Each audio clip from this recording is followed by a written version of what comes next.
PSG এক, Arsenal এক। গতকাল রাতে চ্যাম্পিয়ন্স লিগ ফাইনালে দু দলের 90 মিনিট, এরপর বাকি আধা ঘন্টা, টোটাল 120 মিনিটের খেলা শেষ হয়েছিল এই স্কোর লাইন। কিন্তু দিন শেষে জয়ী হচ্ছে পিএসজি। কারণ ট্রাইব্রেকার নামে যে স্নায়ুক্ষয়ী লড়াই, সেখানে 4-3 ব্যবধানে জিতেছিল পিএসজি এবং এই জয়ের মাধ্যমে তারা টানা দ্বিতীয়বার চ্যাম্পিয়ন্স লিগ জিতেছে। বিপরীতে 20 বছর পর চ্যাম্পিয়ন্স লিগের ফাইনালে উঠেও জিততে পারেনি আর্সেনাল। বুদাপেস্টে হয়ে যাওয়া উয়েফা চ্যাম্পিয়ন্স লিগ ফাইনাল নিয়ে কথা বলবো সহকর্মী হাসনাত শহীদের সঙ্গে। যেটা বলছিলাম, ট্রাইব্রেকার, সেখান থেকে আসি।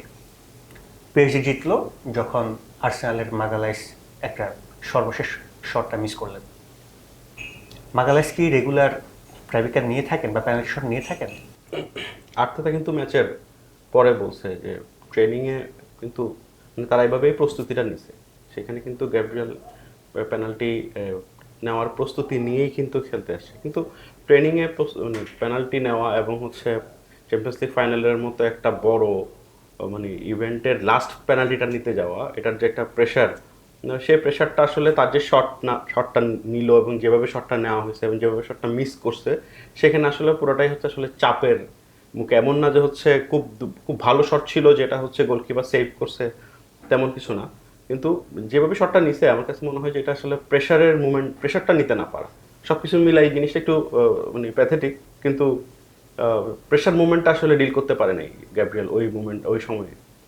আমরা যদি এই ট্রাইব্রেকারের আগের 120 মিনিট যেটা খেলা হয়েছে সেটাই আসি, দেখা গেল যে ওই সময়টায় আর্সেনাল অনেক বেশি রক্ষণাত্মক ছিল, যাদের কারণে তারা দেমবেলে, দিজিয়েরে, দুয়ে এদেরকে আটকে রাখতে পেরেছিল। তাদের মধ্যে অন্যতম নাম ছিল কিন্তু মাগালাইসি, যিনি আপনার ধরেন বল ক্লিয়ারেন্স বলেন, বল উইন করা বলেন, কিংবা ট্যাকেল বলেন, অর্থাৎ আর্সেনাল যে রক্ষণশীল ফুটবলটা খেলেছে সেটার অন্যতম সারথি কিন্তু এই ছিল। কি বলবেন? তাহলে কি দিন শেষে তার খেলাটাই মিক্সড গেল? এটা এক ধরনের হিরো থেকে আসলে ট্র্যাজিক হিরো হয়ে যাওয়া। কারণ গ্যাব্রিয়েল কালকে আর্সেনালের ডিফেন্সে বেস্ট প্লেয়ার ছিল নিঃসন্দেহে। প্রচুর ট্যাকেল করছে, ইন্টারসেপ্ট করছে এবং হচ্ছে অনেক জায়গাতে গুরুত্বপূর্ণ মুভমেন্টে সঠিক সময়ে সঠিক জায়গায় তাকে আমরা দেখছি। এবং এরকম একটা ম্যাচ খেলার পরে বিশেষ করে আপনি যদি বল পজিশন দেখেন, অলমোস্ট 75% বল পজিশন ছিল হচ্ছে পিএসজি। তার মানে বোঝা যাচ্ছে হচ্ছে ম্যাচটা একরকম এক পেশে ম্যাচ ছিল। যদি আমি বল পজিশনিং এর দিক থেকে চিন্তা করি এবং হচ্ছে প্রেসিং এর জায়গা থেকে চিন্তা করি, সেই জায়গাতে কিন্তু পিএসজিকে হচ্ছে লম্বা সময় পর্যন্ত হচ্ছে কিন্তু আর্সেনাল আটকে রাখতে পারছে এবং ওপেন প্লেতে গোল হয় নাই, গোলটা হয়েছে পেনাল্টিতে।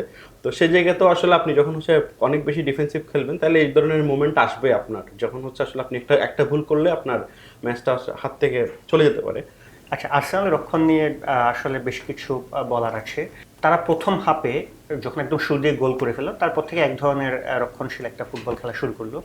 তারপর আমরা যেটা দেখলাম, বিরতির পরে যখন দুই দল মাঠে নামার সময়, তখন কিন্তু পিএইচজির 2 মিনিট পরে তারা মাঠে এসেছে এবং এরপর দেখা গেল যখন খেলা শুরু হলো তখন থেকে একটা টাইম ওয়েস্টিংয়ের একটা ব্যাপার দেখা গেল, যে কারণে মরাস্কা, যিনি পরবর্তীতে একটা ভিলেনও হয়ে গেলেন কাভারেজকে পেনাল্টি দেওয়ার কারণে, এবং তিনি কিন্তু ওই 46 মিনিটে অর্থাৎ বিরতির পর তিনি হলুদ কার্ড দেখেছেন শুধুমাত্র টাইম ওয়েস্ট করার কারণে। তো আর্সেনালকে এই যে রক্ষণাত্মক ফুটবল খেললো, এটা কি আসলে তাদের ভুল ছিল নাকি তারা তাদের স্ট্রেংথ অনুসারে খেলছিল? আসলে ফাইনালের মতো ম্যাচে মানে আপনি মানে শক্তি এবং হচ্ছে দুই দলের শক্তি দেখেন, তাহলে পিএসজির শক্তি ছিল হচ্ছে তাদের অ্যাটাকিং, তাদের ফরওয়ার্ড এবং হচ্ছে আর্সেনালের হচ্ছে তাদের ডিফেন্স।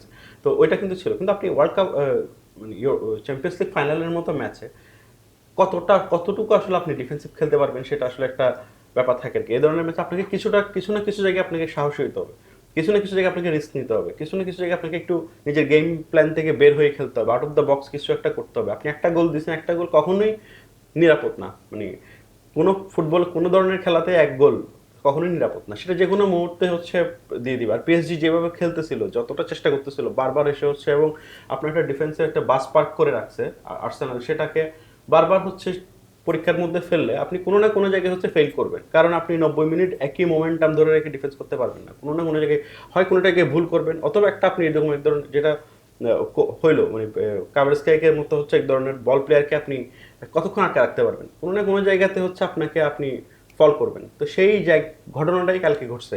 এতটা ডিফেন্সিভ, হ্যাঁ আমি মানি হচ্ছে যে পিএসজি অনেক বেশি অ্যাগ্রেসিভ ফুটবল খেলে, সেই জায়গা থেকে আর্সেনাল হয়তো নিজের ডিফেন্সটাকেই হচ্ছে শক্তি হিসেবে, যেহেতু আগে গোল করার পরে তাদের কাছে অ্যাডভান্টেজ ছিল, তারা ওইটাকেই তাদের শক্তি হিসেবে ইউজ করার চেষ্টা করছে, কিন্তু সেটা এতটা না হচ্ছে আপনার 75% বল পজিশন অপোনেন্টকে দিয়ে দেওয়া, ছেড়ে দেওয়া, তো সেটা আসলে আপনার কোনোভাবেই হচ্ছে মানে আপনার মানে মানে ফাইনালের মতো ম্যাচে আসলে জাস্টিফাই হয় না। পিএসজির ওভারঅল যে খেলা, যদিও তারা জিততে পারেনি রেগুলেশন টাইমে, খেলাটাকে কিভাবে ব্যাখ্যা করবেন?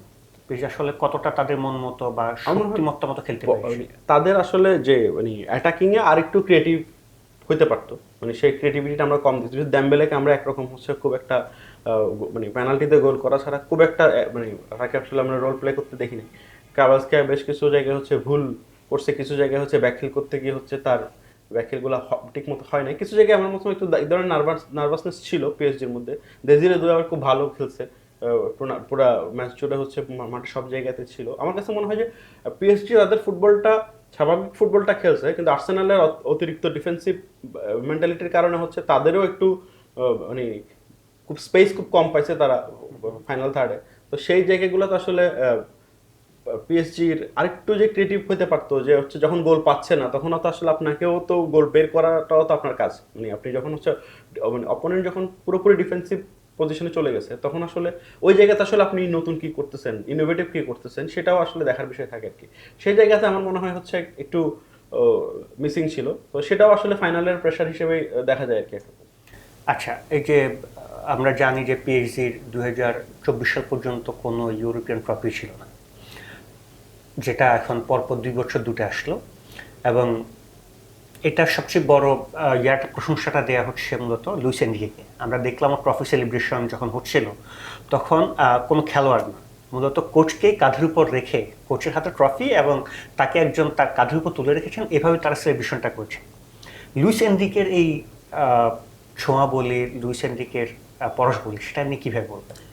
মানে ইনক্রেডিবল এক কথায় যদি বলি, মানে লুইস এনরিকে অসাধারণ একজন কোচ সবসময় ছিলেন, কিন্তু পিএসজিতে এসে যিনি যেটা করলেন, বিশেষ করে আপনি যদি দেখেন হচ্ছে মেসি, নেইমার এবং হচ্ছে এমবাপ্পের মতো তিনজন প্লেয়ার চলে যাওয়ার পর, তিনজন প্লেয়ারকে একসঙ্গে রেখে পিএসজি চেষ্টা করে চ্যাম্পিয়ন্স লিগ জিততে পারে না, কিন্তু তিনজন প্লেয়ার চলে যাওয়ার পরে পরপর দুটো চ্যাম্পিয়ন্স লিগ হচ্ছে এনরিকে তাদেরকে জেতালেন। আসলে এটা মানে ফুটবল আসলে কোচের গেম, কোচটাই যে আসলে গেমটা মেক করে, প্লেয়াররা যে আসলে তাদের যে হচ্ছে দার্শনিক যে জায়গাটাকে সেটাকে যে আসলে রিফ্লেক্ট করে মাঠে, সেটা আসলে এনরিকের এই মানে পিএসজি এবং এনরিকে আমরা যদি এক্সাম্পল হিসেবে নিই তাহলে জিনিসটা খুব স্পষ্ট হয় আর কি।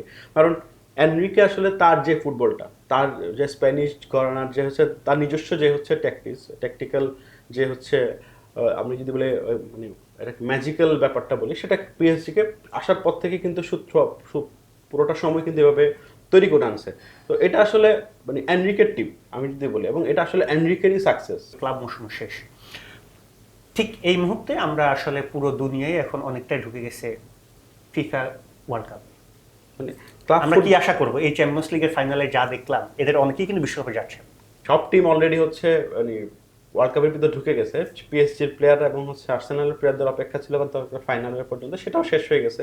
এখন আমার কাছে মনে হয় না আসলে তারা আসলে খুব বেশি কালকের মানে জয় পরাজয় নিয়ে খুব বেশি আসলে তাদের এটা নিয়ে ভাবার বা হচ্ছে পড়ে থাকার আসলে সময় আছে। কারণ ধন্যবাদ হাসনাত সাহেব আপনাকে।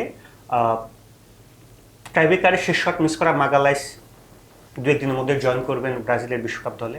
আবার দেমবেলে যিনি টানা দ্বিতীয় চ্যাম্পিয়ন্স ট্রফি হাতে তুললেন, তিনিও যোগ দেবেন ফ্রান্স দলে। মোটের উপর সবাই এখন বিশ্বকাপ দলে ঢুকে যাবেন। চ্যাম্পিয়ন্স লিগের এই রেসটা নিয়ে আমরা এখন ফুটবলের আরও বড় মঞ্চে সবাই নজর দেব। সেই উৎসবে সবাইকে সামিল হওয়ার আমন্ত্রণ জানিয়ে এখানে শেষ করছি। ধন্যবাদ।